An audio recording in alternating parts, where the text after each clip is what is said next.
Good evening, book lovers. Welcome to another episode of Cath-Lit Live. I am your host, Amy Cattapan.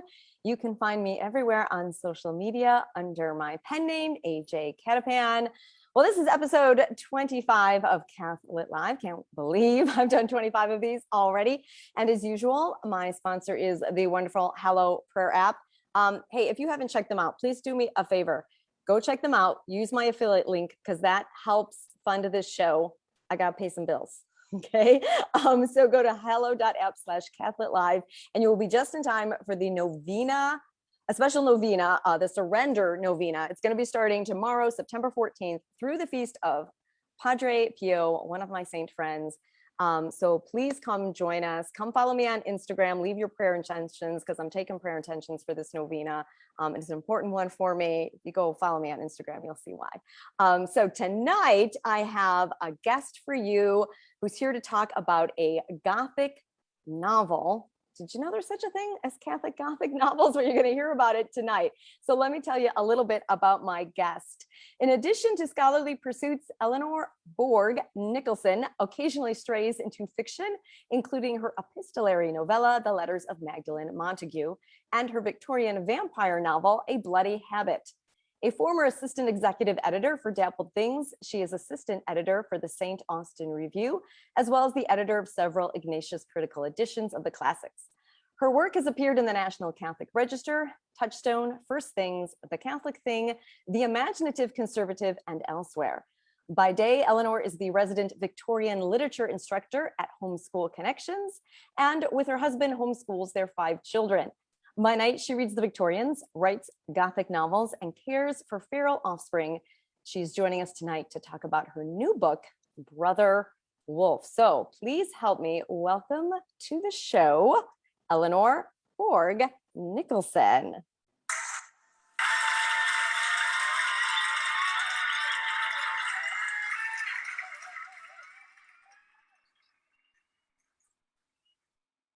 Hello, Eleanor. How are you?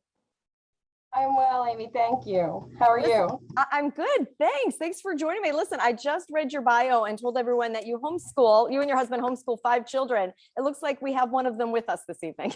We do. Esther is very interested in the Gothic and wouldn't go to sleep. All right. You know, who can blame Esther? This is a new thing. You're my first Gothic novelist on Cath-Lit Live. So can you tell us a little bit about what Brother Wolf is about and maybe even what's a Gothic novel? Like what is that? Well, it is a Gothic novel. So it is a novel full of preternatural threats and horrifying situations. But it is built around a Franciscan werewolf who has been rehabilitated for 10 years. And now he's relapsed and run feral. And the heroes have to hunt him across Europe. And there are Franciscans seeking him. There are Dominican exorcists trying to assist. And my heroine, who is neither of the above, but is enthusiastically embroiled in the entire adventure. I should add as an additional point, Gothic is my jam, but I don't do too scary. So anything I write, I have to be able to read and I have to be able to sleep. So. Yeah, good. That's a good thing. You know, in your bio, I said that you homeschool your feral children and you had mentioned feral in there. Were they an inspiration for this book at all? Potentially, at times. All right. The werewolves, when the werewolves are absolutely wild, they might have bear some resemblance to my sons, especially. You know, we always take inspiration from our lives, don't we? We can't always say this is this person, but we might be inspired by what's around us. Definitely. And I know there are a number of Dominican friars who, if they recognize themselves in my books, might, I don't know, write me a letter or two. Yes. Tell us in the comments on YouTube when this goes up, everyone, if you're like, I think that Dominican friar, I know that one. All right. So tell us about the relationship between this novel and your first Gothic novel, which was A Bloody Habit. Well, they both sort of operate in the same fictional universe. So preternatural threats, Dominican exorcists, lovers of Bloody Habit will see Father Thomas Edmund Gilroy back.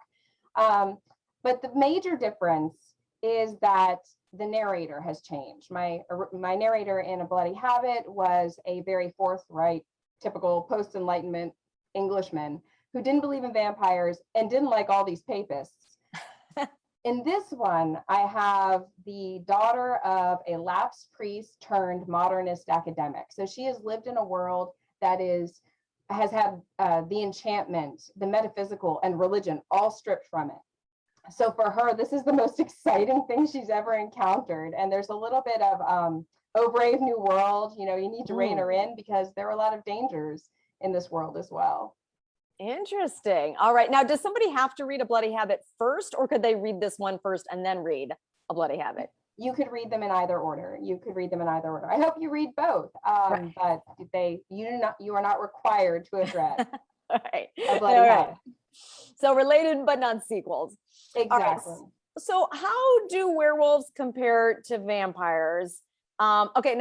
Okay, I'm a middle school English teacher and a YA author. So of course I immediately start thinking of like the Twilight series. And some people are probably like, oh, I can't read that. I'm a Catholic. How do they compare, and why should Catholics read about werewolves and vampires?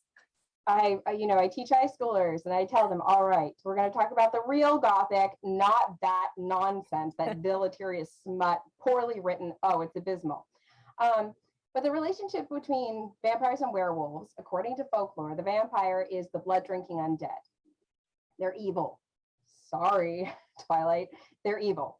And they're damned. It's a damned soul preying upon the living. The werewolf is a still living man who, through the influence of drugs or occult practices, is under the influence of the moon and can be transformed into a wolf when he will wreak all sorts of havoc, cannibalism, blood, mayhem, just dreadful things. The werewolf can be redeemed. So the vampire victim can be saved before he dies, but the werewolf victim, he's someone who we want to save. And this is actually one of the critical points for Gothic, for Catholics, is that the Gothic tradition touches on something that's quite true.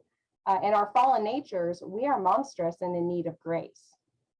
Basically, the state of the lycanthrope or the werewolf is concupiscence in technicolor, So it's when we are not responding to God's grace and being transformed by God's grace, we do dreadful things. This is why I think that the problem of evil is actually easier for us to understand than the problem of good.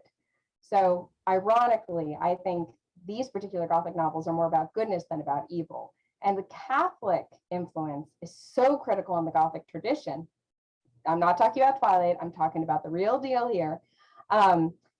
Because when you want to express something that's other and that's beyond what we can see or touch or understand scientifically, what do? You introduce the Catholic aesthetic. This is why you're watching a movie that has nothing to do with Catholicism and a priest walks by, or a nun. This happens all over in British literature and definitely in movies today. That Catholic aesthetic, which means something, for us, we know deep down, it's not just, don't steal our stuff, guys, you don't know how to use it, but recognizing the sacramental reality and the efficacy of Catholic sacramentals and the action of a Catholic exorcist. So really, this is, I like to think that the Gothic belongs to us, properly speaking. And Catholics should not only be writing it, but reading it, and hopefully enjoying it, because it's also just a lot of fun, intense drama there. So is at its heart sort of a redemption sort of story, right? Like that's important to us, right? The idea that we're redeemed sinners. And it kind of sounds like that's the werewolf thing too, redeemable. Exactly. And that's why you want to fight a vampire, because you don't want the vampire tempting or destroying those souls who can be redeemed, those ones who are still living. So yeah, it's 100% a redemption story. Or rather, the story would not be as gripping if there weren't the possibility of redemption. I shouldn't commit myself to redeeming every character, because now I have to sort of run through and remember, who do I think is saved and who do I think isn't? The sorts of things you can say as a novelist, but not in real life. The church frowns on that. Okay. So tell me now about your publisher. It's Chrism Press. They're a relatively new press. So tell me about them. Well, so that the question about Catholic literature, what is Catholic literature? Is it dead? Is it alive? Where is it? This is an ongoing conversation. You see it pop up in articles all the time, right? Different vantage points. And I've taken part in these discussions. It's actually, Catholic literature today is a very vibrant, living, exciting community. And you can see, major publishers like Ignatius Press, they publish Bloody Habit, they do publish fiction. And a lot of these smaller presses, Wise Blood Books, and now Chrism Press, which was specifically established to publish Catholic and Orthodox influenced fiction.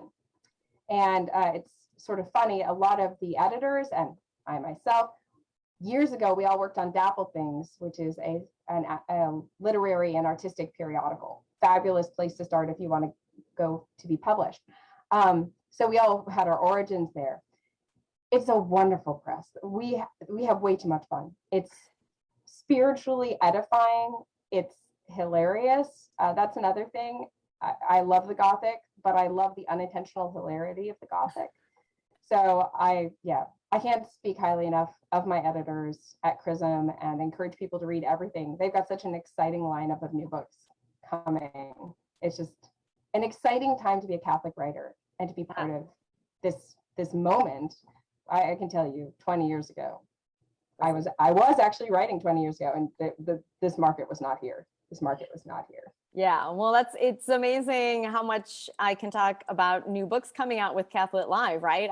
I've covered the gamut, from picture books to mysteries, sci-fi, fantasy, now Gothic, right? There's middle grade, young adults, right? There's so much out there. So I think you're totally right. We're seeing a reemergence of Catholic literature. Well, people want to check out your books. Where should they go?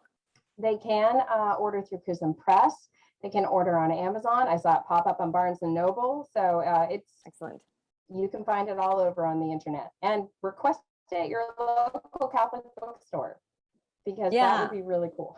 And libraries too. Carries my books. Yeah, and libraries too. Absolutely, absolutely. Yeah, I always tell people, if you can't afford the new book but you want to read it, ask your library. I did that recently. I got 2 new books at my library from a Catholic Writers Guild author I wanted to check out, and I was like, hey, get it in the library. Too. You don't know how many people are going to find it in the library. So that's because then you're not just getting it for yourself. Like, then your community has a chance to read it as well. It's basically evangelizing for Catholic literature. It's very sneaky evangelization. Get it into your public library.